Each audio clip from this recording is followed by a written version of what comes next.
So the first thing we're going to look at is the standing stance, the neutral stance. And we are looking at your feet being hip distance apart.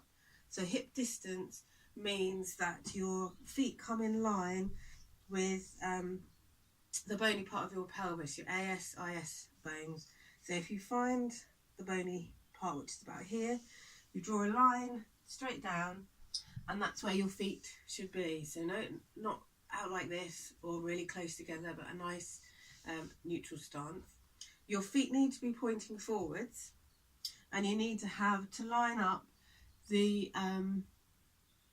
ankle, the bottom of the ankle, with the first knuckle of the toe.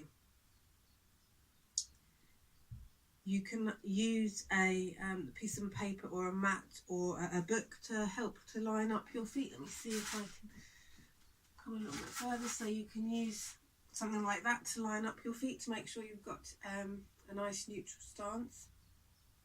You need to make sure that your pelvis is in alignment.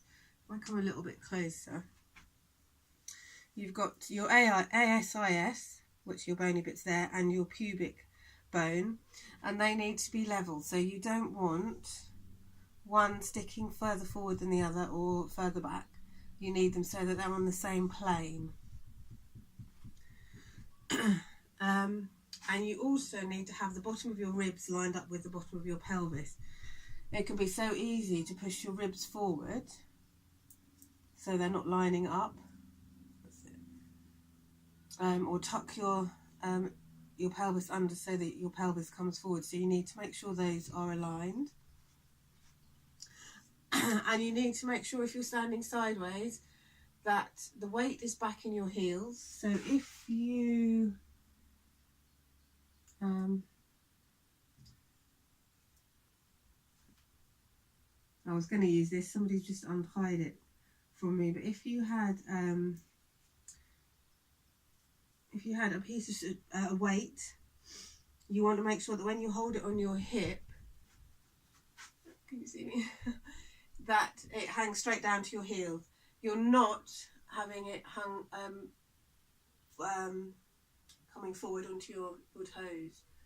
So weight back in your hips, and then and that aligns your hips, your knees, your ankles. And you also need to make sure that your ear is over your shoulder, and your ear and shoulder over your hip as well.